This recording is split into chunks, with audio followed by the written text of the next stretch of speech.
Gaza വിഷയവുമായിട്ട് ബന്ധപ്പെട്ട് മുസ്ലിം രാജ്യങ്ങൾക്ക് Iran താക്കീത് നൽകിയിരിക്കുകയാണ്. അത് പറയുന്ന കാര്യം അമേരിക്കയുടെ പ്രസിഡന്റ് ഡൊണാൾഡ് ട്രംപും ഇസ്രായേൽ പ്രധാനമന്ത്രി നെതന്യാഹുവും തമ്മിലൊരു ഡീലിംഗ് ഉണ്ടാക്കുന്നുണ്ട്. ഗസ വിഷയവുമായിട്ട് ബന്ധപ്പെട്ട് ആ പ്രദേശത്തുള്ള ഫലസ്തീനികളെ മറ്റ് രാജ്യത്തേക്ക് മാറ്റുക എന്നുള്ളതാണ് അവരുടെ ഡീലിംഗുമായിട്ട് ബന്ധപ്പെട്ട കാര്യം. അത് ഏറെക്കുറെ അവരുടെ സൂചന ഇത് അവരുടെ സംസാരത്തിനിടയിൽ പറയുകയും ചെയ്തിട്ടുണ്ട്. ചില മുസ്ലിം രാജ്യങ്ങളെല്ലാം ഗസക്കാരെ ഏറ്റെടുക്കാൻ വേണ്ടി തയ്യാറായിട്ടുണ്ട്.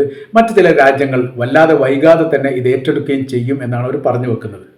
അതിൻ്റെ കാര്യം ഈ പറയപ്പെട്ട ജോർദാൻ, ഈജിപ്ത്, സിറിയ, ലെബനാൻ പോലെയുള്ള രാജ്യങ്ങളിലും മറ്റ് അറബ് രാജ്യങ്ങളായിരിക്കുന്ന Saudi Arabia, Qatar, UAE, Dubai പോലെയുള്ള UAE, ഒമാൻ, കുവൈറ്റ് പോലെയുള്ള രാജ്യങ്ങളും അല്പാൽപമായി ഫലസ്തീനികളെ സ്വീകരിക്കുന്ന ഒരു രീതിയാണ്. അതിന് ഒരു ആന്തരികമായിരിക്കുന്ന ചർച്ചാ കാര്യങ്ങളൊക്കെ നടത്തിയിട്ടുണ്ട്. എന്നാൽ ഇത്തരം വിഷയത്തിലോ ഇത്തരം കരാർ സംവിധാനത്തിലോ ഒരിക്കലും മുസ്ലിം രാജ്യങ്ങൾ പെട്ടുപോകരുത്. അത് വലിയ ദുരന്തം ഉണ്ടാവും.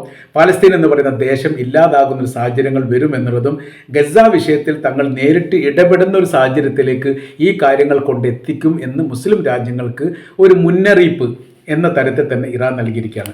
ഇറാനെ സംബന്ധിച്ചിടത്തോളം ഇറാൻ ഈ നിലപാട് പറഞ്ഞതോടുകൂടി അത് ട്രംപും നെതന്യാഹുവും തമ്മിൽ വലിയ അഭിപ്രായ ഭിന്നത രൂപീകരിച്ചതിൻ്റെ അടിസ്ഥാനത്തിലാണ് ഗസ വിഷയവുമായിട്ട് ബന്ധപ്പെട്ട് ഒരു തീരുമാനം പറയാൻ വേണ്ടി ഇപ്പോൾ ട്രംപിനോ നെതന്യാഹുവിനോ സാധിക്കാത്തത് എന്നുകൂടി നമ്മൾക്ക് മനസ്സിലാക്കാം.